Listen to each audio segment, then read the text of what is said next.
Hi, welcome to 10 Sisters TV. I am Carmen Geddes, and today we are going to talk about EasyPiecing Grid, but the on-point border panels. And so we have our regular EasyPiecing Grid that most of our videos about, and we have regular border panels, but today it's on-point border panels, and we're going to talk about all the possibilities. So come and join me. So today I want to talk about and give you some fun tips for the on-point border panels. And so first I'm going to kind of show you what this looks like. So, EasyPiecing Grid, we are printing a grid on a lightweight iron-on foundation, right? And so the on-point border panels, I think we're going to be able to see it. Let me move this book. I think we're going to be able to see it right here just a little bit better on this surface more than the cutting mat. So do you see how the grid is actually printed on point? And so now we actually print all of these foundations in 3 sizes: 1 inch finished, 1.5, and 2 inch finished. We label these by the finished size. Now we also print a 1/2 inch finished EasyPiecing Grid, but not in the border panels. The border panels are the 1, 1.5, and 2 inch finished. So we tell you right up at the top when you have like the 2 inch finished, you're going to cut out 2.5 inch squares. And 1.5 inch finished, 2 inch squares, 1 inch finished, 1.5 inch squares. I'm actually going to show you all 3 sizes today. So the border panels, these on-point border panels, are these long, narrow panels. So here's the 2 inch finish. I'm just going to show you. This is almost like 3 yards long, right? And this is the end of the panel. So all of our grid we sell in panels. The border panels are the same, but they are a long, narrow panel. And so it's going to be a little bit different piecing. And so if you haven't seen our regular EasyPiecing Grid, please check out our other videos that explain the EasyPiecing Grid. The good news is that once we are ready to sew, the sewing instructions or the way we sew these all together is basically the exact same technique. But I want to kind of explain this border panel. What you're going to see on the on-point border panels. Wait, let me back up just a second. We actually print this foundation ourselves. And we had a little, there's a little tweaking that goes on with these on-point border panels because first of all, it's narrow. And second of all, we have an image that we're printing and we're trying to keep the image centered on the panel. And it doesn't always work perfectly. And so what you're going to notice on this on-point border panel is you are going to see the squares going across the panel, but notice along the outside edge you've got a little triangle, just a little half, like a triangle. It's not a full square. It just had to cut off somewhere. And so we're going to kind of talk about this outer space as we go along with the piecing. Because sometimes this, depending on the width of the piece that it is printed on, because that tends to fluctuate a little bit for us. We're somewhere right around 11 to 12 inches, but the width of that panel, not the length, but the width of the material we're printing on can fluctuate just a little bit. And so the image does not always look exactly the same. I think that's what I'm trying to say. And so the other thing that I wanted to point out here, and I'm going to show you here on these, let's see, what's a good way to do this? I'm actually going to grab I think I have, yes. That's what I do when I'm looking for something in my sewing room. I just kind of look down and around. Usually I find it there. This is going to help us to see this just a little bit better. Put another cutting. So what I wanted to show you on the panel is at the top, of the panel. This is where the logo is. And this is on the 2-inch finished. And so the number of squares on the panel are going to change when we talk about the 2-inch finish, the 1.5, and the 1-inch. And I'll show you those. But what I want you to notice is at the top of this panel, we've got 3 squares going across. And then because it's on point, if we looked at this in rows, here's 3 squares across, and then we've got 2 full squares, right? And these triangles are offset from those. And then we go back to 3 squares and then 2. And so now let's look at the end of this panel. Let's bring the end all the way around. And I'm going to just slide this down so we can kind of see the difference here. And so on the other end of the panel, actually, let me put them this way. Here's the 2 ends. And hopefully this is going to make sense to you. This seems kind of like a lot of weird explaining to do, but I promise it's going to help you in the end when you're making a quilt out of this. Because my point in this is that the top of the panel and the bottom of the panel are not mirrored. It is not exactly the same. And this is going to make a difference when we are piecing a whole panel, as in making a row for a row quilt. This is the row quilt behind me with the 2-inch finished on point border panels. And essentially, when we're piecing a row for a row quilt, we want it to be the same at the top and the bottom. So that's my point in showing you this now.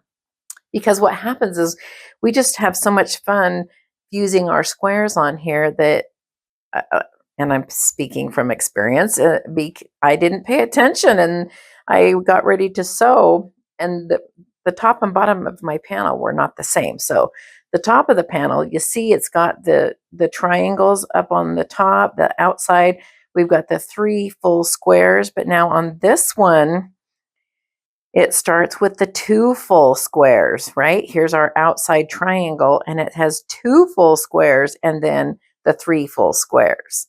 Okay, so keeping that in mind and I'll show you again with the squares on and why this is important. And so that's the first thing I want you to notice when you are piecing on these panels. Now today I'm kind of focusing a little bit more on making a single row. So for a row quilt or table runner. And so that's kind of the focus on this video. We're going to do some more. There's all sorts of fun possibilities for this on point border panels. I will show you a couple, but mainly I want you to really understand the piecing so that this can be used for a complete row, as in a table runner or a row for a row quilt. And so that's the first thing. The other thing, before we start piecing on any EasyPiecing grid, if you don't remember anything else that I say, before you start to iron squares on here, we're going to make sure that bumpy or fusible side is up.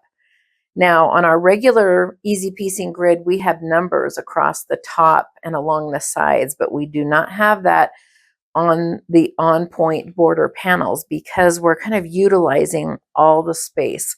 And so we did not want to have numbers. But when the bumpy side is up, then the logo, the words on the logo will be backwards. And then you can also feel that the fusible side is bumpy and the side we print on is nice and smooth. So that's your other indicator. I always like to tell my students, you're only going to try to iron this to your ironing board one time and then, or maybe twice. No. Okay, so that was kind of the visual that I want you to look for when you're piecing with that on point border panel. And so the other thing I just wanted to show you, and this is actually printed very lightly, and so I'm hoping that you can see that. This is probably one, let's see if I've got one that is, no, I think they're all ironed down, but hopefully you can see this. The only other thing I want to show you is with this is the 1.5 inch finished, and we've got 3 full squares, and then Oh, well, we've got 1, 2, 3. I think this is the same. I think we're going to have one more square across as from the 2-inch finished. And so then let me pull this out. And this one that I've just started working on, this project, is the 1-inch finish. Now, let's see, let me turn it around this way. So now the 1-inch finish, when we have the fusible side up, it's a little harder to see those printed lines, but hopefully those are going to show up nicely. And so we'll try to do a little zooming in so you can see. But just looking at the panel itself,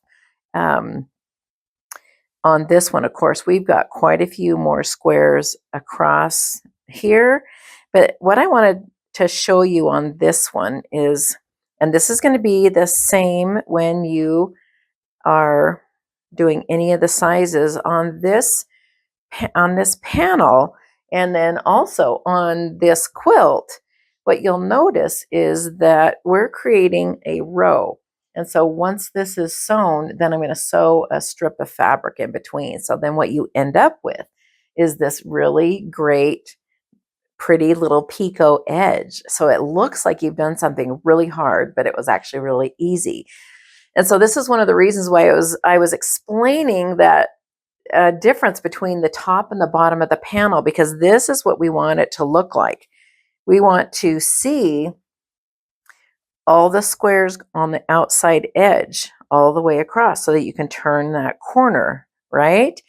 And so on my panel here, because we do not have these full squares, and you can kind of see how this printed on here is a little bit offset. And so basically what you need to decide is, how many squares do I want Scrappy on the inside? And am I doing a separate color on the outside to achieve this look right here, right? If I was just doing a Scrappy strip and everything was just all scraps, and these are going to be, we'll talk about that, how they're going to be cut off straight. And if you don't care about that, then you just need to basically decide, how many squares do I want across on this? And so by way of explanation, what I mean by that is on this panel, you'll see that this outside, I'm going to scoot this way so we can see that a little bit better. This outside square, and even though see how tiny, it's just a little tiny whisper of that triangle, and this other square that goes on the outside, you see how it's actually cut off here? What you need to know is this is actually okay, because basically this space in here is going to get caught in the seam allowance when we sew, and I'll show you that in a bit. And so on my quilt, I wanted as many squares as I could get across, and so I am putting my outside squares. Look at how that goes. I mean, just on that little tiny piece, right? And then I'm putting my cute little printed squares on the next square over. Does that make sense here? Now, let's just say I didn't necessarily want it to be that wide, or I want to have more coverage for whatever reason, or visually this is going to be easier for me to imagine, then you could just start and have your outside row here on this space, and then you're going to have a little bit of, and if you've never seen EasyPiecing Grid before, then this is how we are doing our piecing. We're putting our squares down on this fusible side. We are going to iron them on, and then I would just start my printed squares on the next one in. Okay, now I want to actually show you the other side, just show you that it looks a little different. Just visually it looks different, but what we're actually doing is the same. So when we come down here, see, I decided I wasn't going to use this very outside point. I've come in, and so my solid squares are here. And I am going to place all those, this extra is going to be just a regular, just a open space here. You know, I've gotten asked this several times when we're piecing this way. Now, this is just kind of a fun, different way to piece quilts. And I've been asked several times, now, is this going to be faster than traditional piecing? And I always tell my students, it depends entirely on how decisive you are. Because sometimes even on a scrappy quilt, I'll spend a lot of time, analyzing one square. And so when I have ironed these down, then this is what I want to show you. This is kind of what needs to happen. I'm going to back up just a little bit and talk about when we start to sew. And then I'm going to explain this little extra foundation that is poking through. Now, of course, on this side, let me just show you the back here. I mean, do you see how we just have a little bit of coverage with that foundation? And when it's basically what is sticking out here is going to be caught in the seam allowance. And so I think if it was cut off more than this, then I would rethink, ironing squares right out on that edge. But basically all of this right in this area, this little thing sticking out is going to get caught in the seam allowance. So I'm going to back up and we're going to talk about when we start to sew. So let me get it to here so we can see here. So when we're ready to sew, now typically on the EasyPiecing Grid, we're folding over a whole row, right? We're going to fold it over. But on this, because this is printed on point, we're going to start with one square and sew your 1/4 inch seam allowance. Open that up, fold on that fold line, sew your next seam allowance, and fold on the fold line, and sew your seam allowance. And so what's going to happen, let's say we've sewn the seams and now we're clear to here. Do you see what's happening here? It's this kind of a strange shape. See how this is like offset? We're still just sewing straight seams, but as you move through, these are almost at a right angle to each other. Not me. Anyway, they're at an angle to each other. They're not folding straight over. So you're still going to sew through that panel in one direction. We're going to get to explaining that just a little bit more, but I want to talk about this extra space. If this extra foundation that is exposed, if it's more than 1/4 of an inch from basically this point here out to the edge, then I trim it away. Because if you don't trim that out of the way, then basically what's going to happen is that is going to show up in your seam.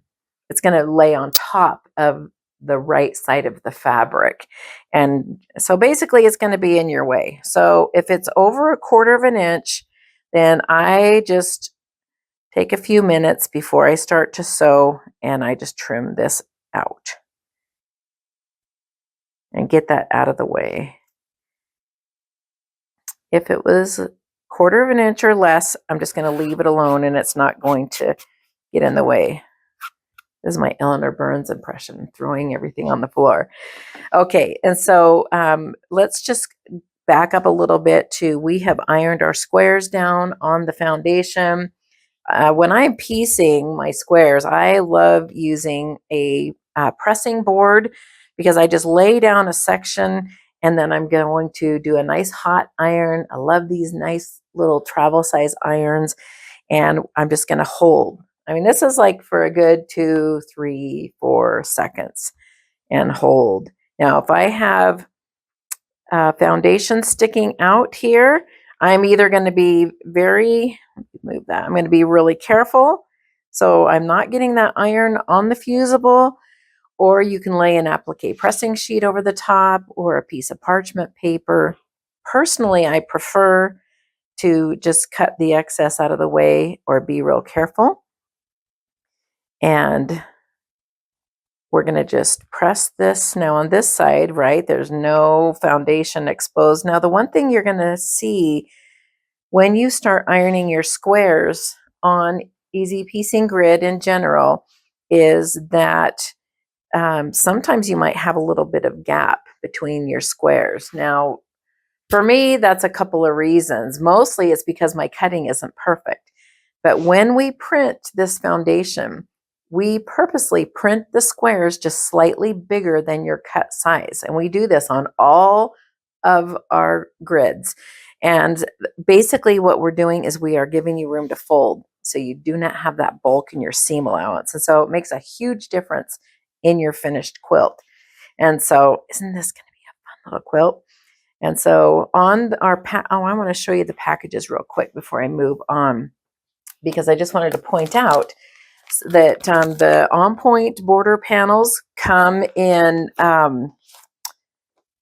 the 1.5, and 2-inch finished packages. We put 5 panels in a package, and we tell you basically how big each panel is going to finish and how many yards of finished border that would be if you did them all continuously. And we also sell the border panels to quilt shops, and a lot of times they will get it on the bolt, and so you can just get one panel at a time. And so we sell those on 10sisters.com, and that's where this video will be going. Okay, so I wanted to show you another panel. This is the 1.5-inch finished. And again, this is actually going to be for a row quilt. And so I'm going to show you the beginning. So do you see how I've got my outside squares? And then it turns the corner nicely, right? So that means the whole row is going to be surrounded by my background fabric. Let's roll along till we get to the end. And you see how that's the same way. So this end is, they are mirrored. So I had to kind of visually look at the panel and decide, how that was going to fit. And I want to show you the back of it so you can kind of see where those squares are laying on the foundation.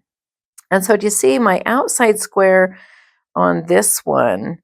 I could have done the outside square. Move this up a little bit.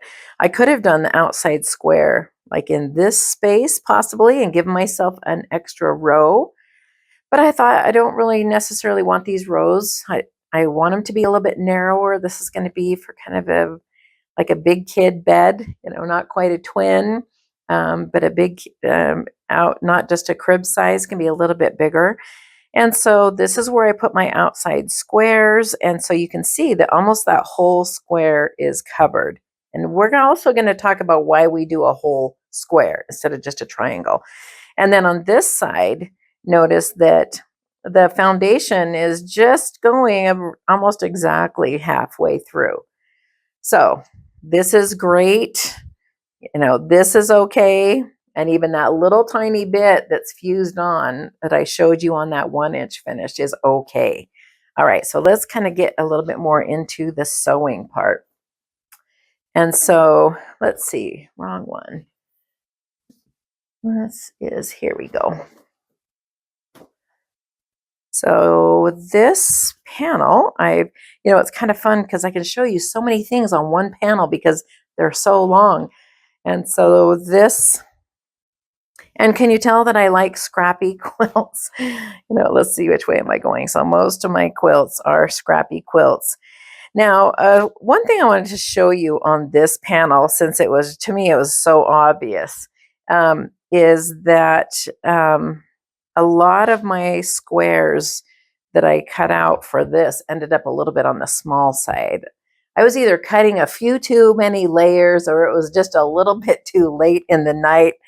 I'm not quite sure, but some of them ended up kind of on the small side.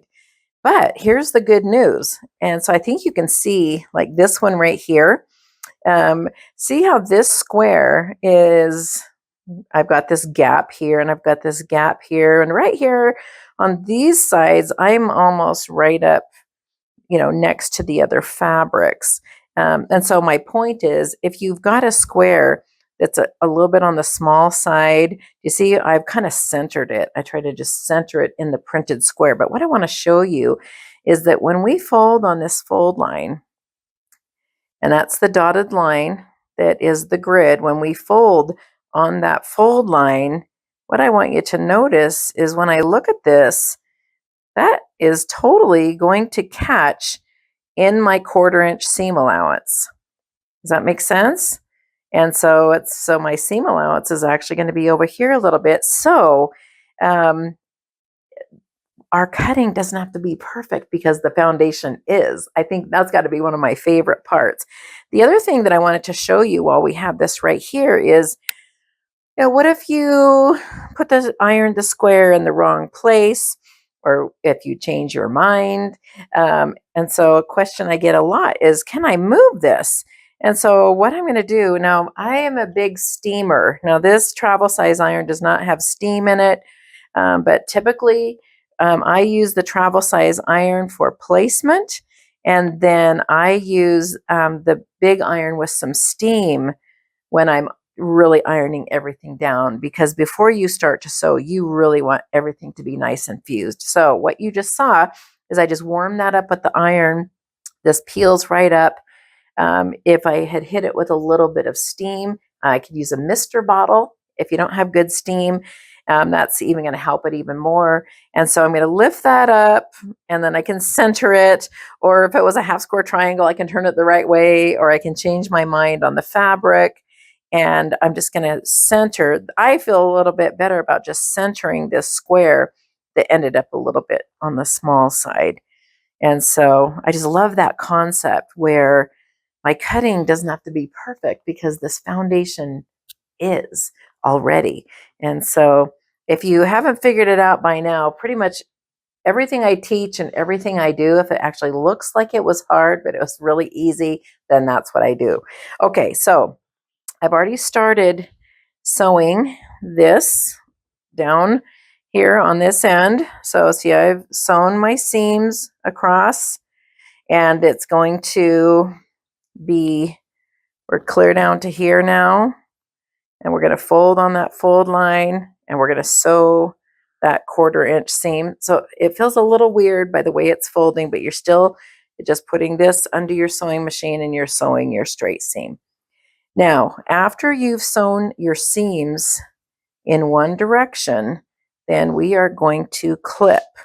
And so you're going to clip right between each of those squares, right up to the stitch line. And what's kind of nice is you can actually see the little dotted line that's showing you right exactly where to clip.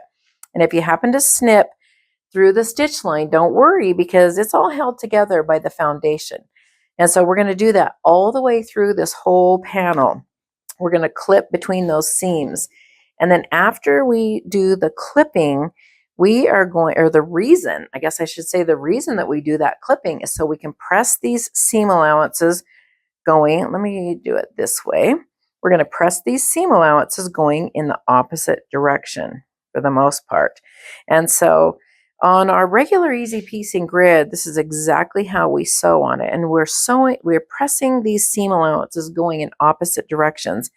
But with this on point border panel, we run into a little bit of a problem on these outside edges, because, let me just show you this finished one, because what happens, the reason why, and let me bring up a couple things here. The reason why we are doing a full square instead of just a half or a triangle on these outside is that after this is sewn and we are going to bring in our other strip of fabric to sew onto this, we need 1/4 inch past this printed square point. We need that seam allowance on the outside. And so if you cut a square on the diagonal and you just place these triangles, well, what's going to happen is it's going to cut off that point. And so I like to put that full square on the edge, and we're going to get have a nice seam allowance. And so coming back to the pressing of these outside edges, the other thing that I have found is, let's move these. The other thing that I've found is when we're pressing the seam allowances, I'm pressing them in the opposite direction so that when you do fold right sides together to sew the other direction, you see how those are just nested perfectly. And so there is no pinning, there's no adjusting, you're going to just sew these seams. But this outside edge, if I have this, like this seam is going this direction, and if I have this pushed in this direction, after it's sewn the other way, see if I can do a little demo on that. After it's sewn the other way, this bottom one would be, let me see about that. It'd be folded under like this, right? And so the seam allowances, basically what I'm trying to explain is that the seam allowances along the outside edge need to be pressed to the outside, not to the inside of the panel.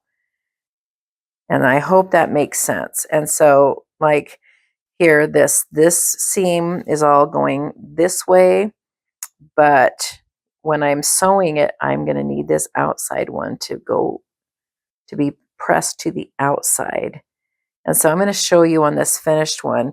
So let me just back up. Generally speaking, when I am pressing these seam allowances going opposite directions, I'm pressing each row and then I fold that row under, and then I'm just bringing in the iron. And again, I'm going to be using my steam. Now I'm pressing all these seam allowances going this direction, but see on this outside one, I'm going to just leave that going to the outside of the panel. Now on this last one, that's the direction it needs to go anyway, or it wants to go. And so we're going to have that go all the way. And so then on this one, we're going to fold on that fold line, and I have to double check, and I'm going to go all the way through this way. And so this is how this one wants to go. But so you're going to do that all the way through the whole thing. The other tip I have is that after I finish pressing the seams on the back, and again, I'm using an iron with some steam, I'm going to turn it over and I'm going to press. I'm pressing like along these, not along, but against the stitch lines, because it's really easy for you to get these little folds in here. So we want this to be really nice and flat before we are sewing the other direction. And so when you're sewing the other direction, again, it says after the clipping and pressing, you're going to just fold one square over at a time and sew that seam. And then you're going to fold the next one. See how those are automatically all nested perfectly. And so then as you start to get down a little bit further, so these are pressed to the outside. Good job, Carmen. And then as we get down a little further, let's look at this one. So here's the seam. I'm going to sew this seam, right? Well, this is the outside, because these squares kind of stagger, on the edge, the seam allowance needed to go this way here, but on this one, it needs to go to the outside. So I'm just going to finger press that up and say, actually, I need you to be going towards the outer edge of the panel. These are all going to be nice and nested. We're going to sew it the way through. Now at this other end, the same thing. I'm going to make sure both seams are pointing towards the outside edge of that panel. So let me show you the sewn one and show you.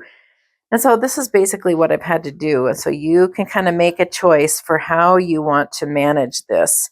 And so what we're going to end up, let's see, I got to figure out where I want to be. And so I'm doing all this pressing, of course, before I trim that edge. But here's basically what happened on mine.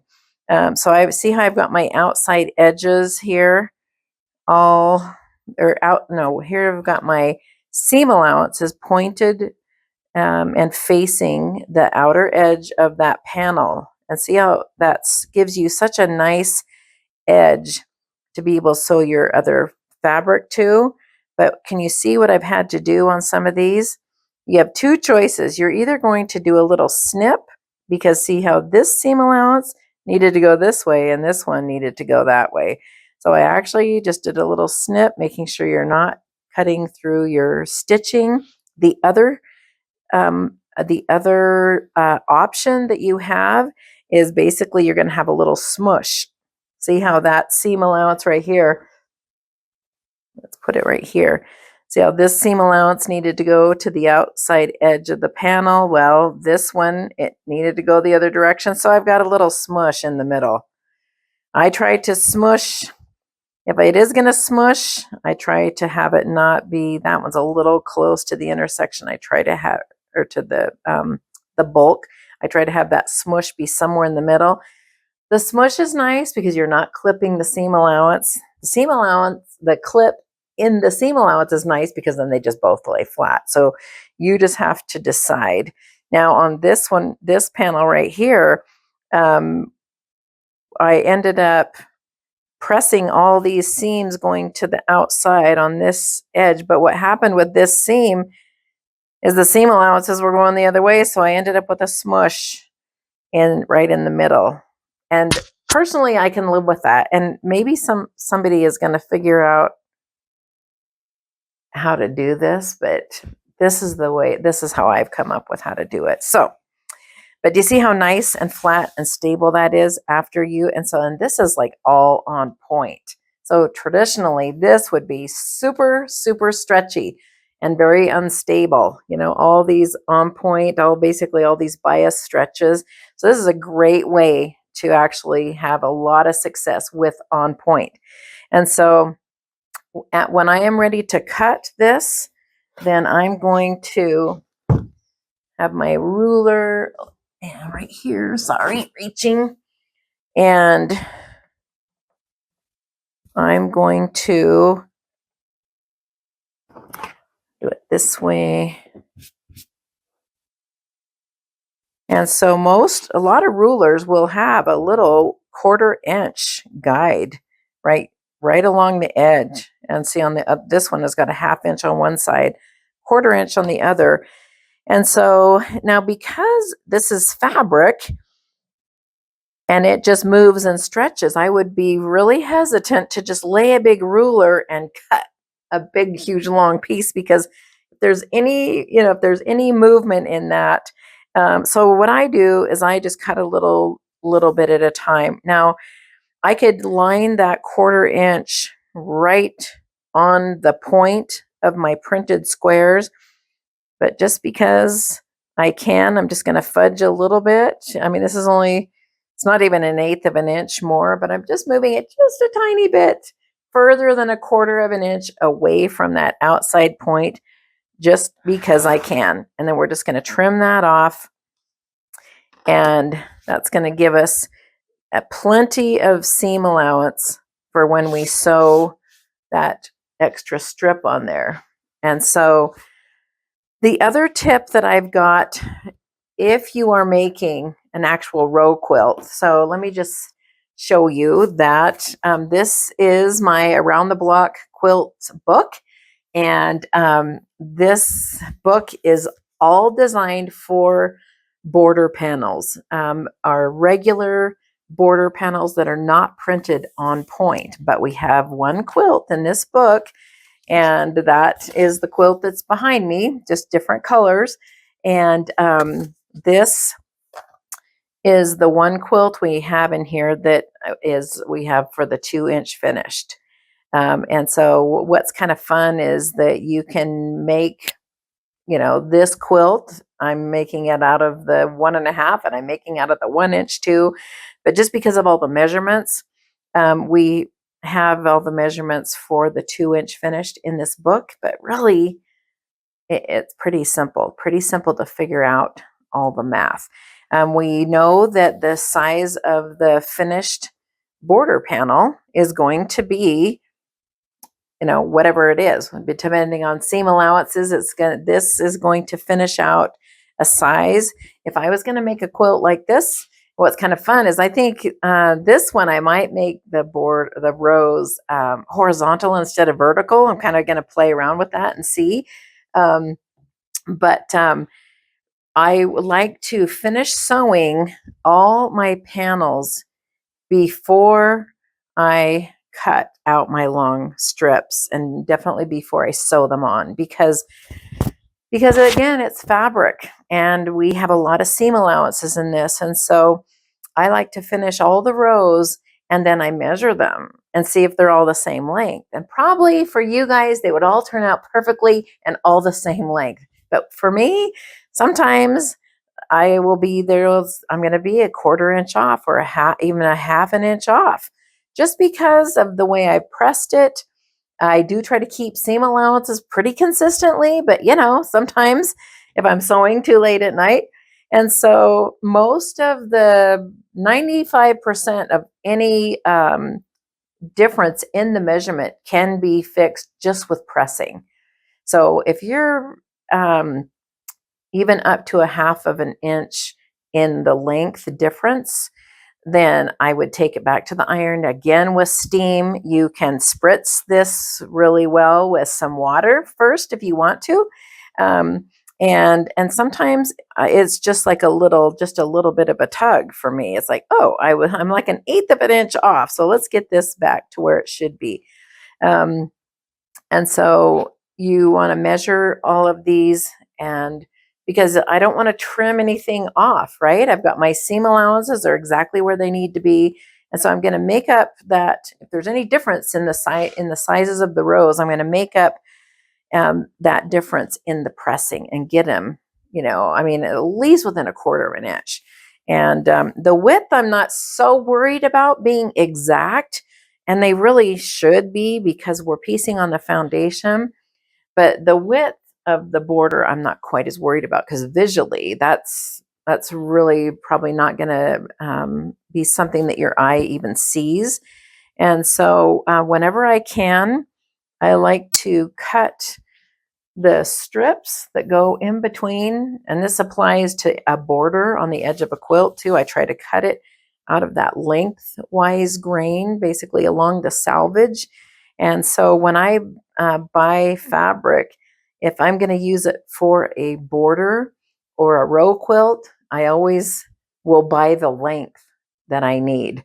And maybe plus a few extra inches. So, because I always like to cut them out this way. And so then this is all going to be trimmed up. So pretend this is all trimmed all the way around, and we're going to put right sides together. And so for me, visually, I can kind of see through this fabric, but I'm going to turn it over. I'm going to put my fabric strip right sides together. Typically, I will just leave, like a 1/4 of an inch at the top, just for wiggle room. I can trim that off later. And then I'm going to line these up right sides together.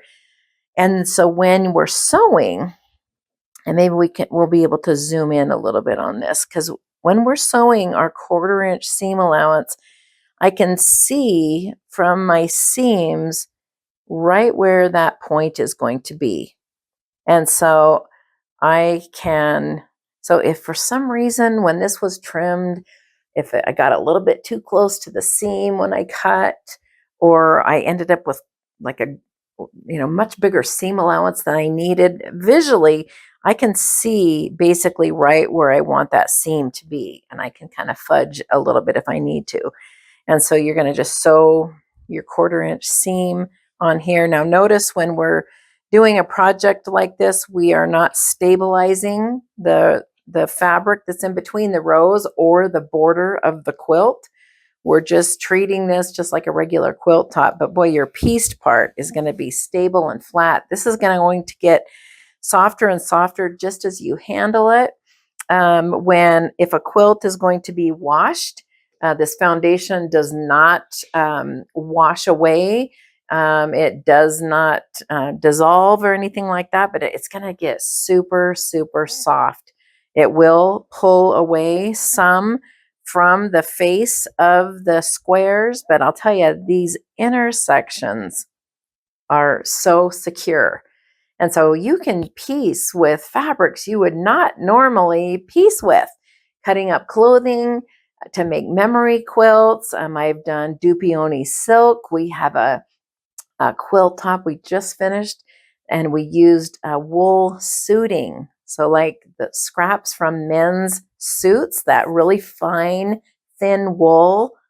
So pretty. Anyway, and so it just really gives you a really nice, stable and flat quilt. So I hope that this is going to give you a lot of confidence with these on point border panels. And I want to show you one more thing. And this is, what if you want a wider row? What if you want to make something bigger? Now I will tell you that if you wanted to make a whole quilt, you are going to not use unless it was just like a little table topper or something. If you wanted a whole on point quilt, this is the layout for our Boston Commons, which is in this book. And if you can see, we're still taking the quilt and dividing it into sections, but these are the long regular border panels. And you're going to sew them up just like we sew our regular EasyPiecing grid. But when you sew them together, you will sew them together on the diagonal, and then your entire quilt is on point. So the on point border panels seem like, oh, that's how we're going to make an on point whole quilt. But if you did that, you would have to fuse the whole quilt top together. And so, but I am going to show you about fusing the on point border panels. And I'm going to show you in a pillow, because that's going to be a little bit more easy to see. And what I want to show you is this is right here. This is one section of the 2-inch finished border panel. And so this is going to be a pillow. And so I did not, on this one, I did not do a different fabric on the outside edge. It's just all Scrappy. And this outside edge will be cut straight after it's sewn. But I want this to be a nice big pillow top. And so I have, here is my next section of the 2-inch finished on point border panels. And so what I want you to notice is I've left, and this, depending on how big of a piece you're fusing together, this could be a full square, but see how this, I'm putting this on that outside edge. And then on this panel, I'm going to turn it over so you can see the back. So do you see how on this panel, I've got my fabrics on that outside edge also, but it's this full square. And so now I'm going to take these two, let me pull it down this way so we can see a little bit better from the top. And so what I'm going to do is I'm going to take these two and I'm going to match them up. Now I'm seeing something right now. See how I've got a little bit of fabric sticking out here? That to me is really close. That's a little bit more than 1/4 of an inch.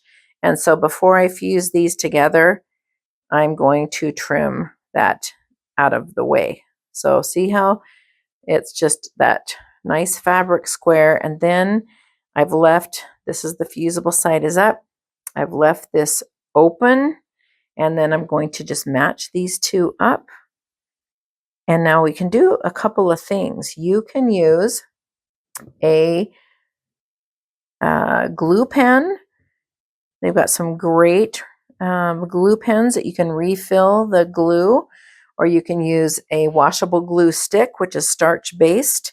And I can just put a little bit of that glue, because if I do the glue, it's going to kind of let me go space by space, because to get this to fit in exactly, you might have to just do a little bit of jiggling. See how I'm kind of just moving this to make sure that I've got the right angle.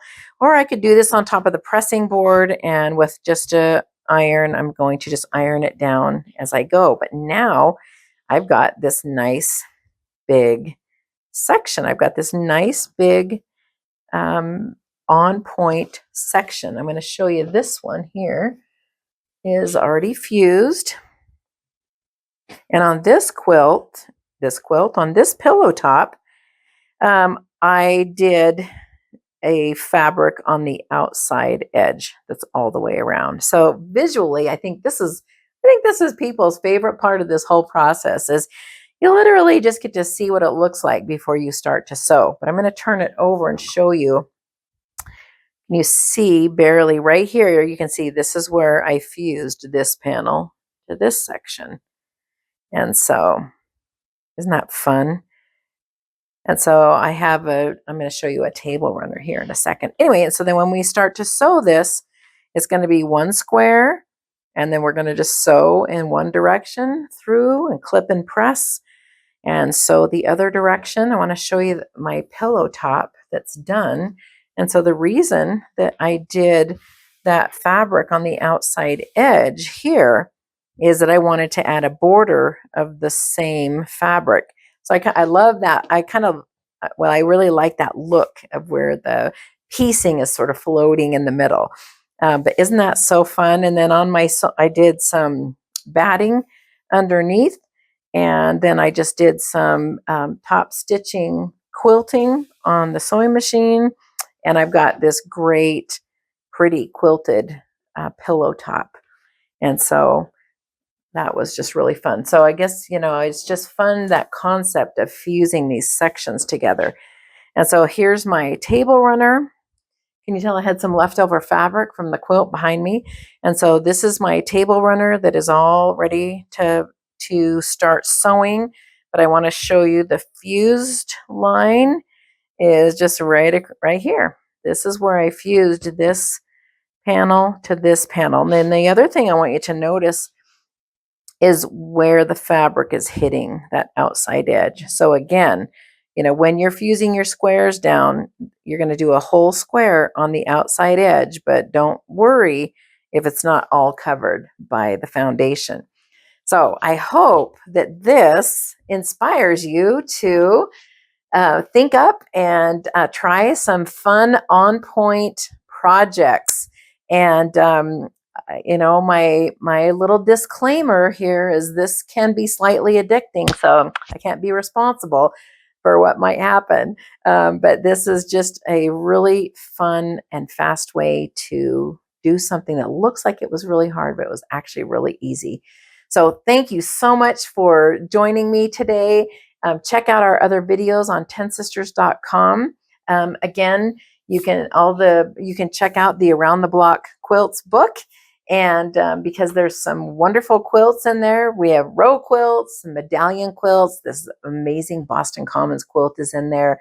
But our little unsung hero in this book is the on-point border panels. And there's just endless possibilities with these. So thank you so much for joining me. Come and check us out on 10sisters.com.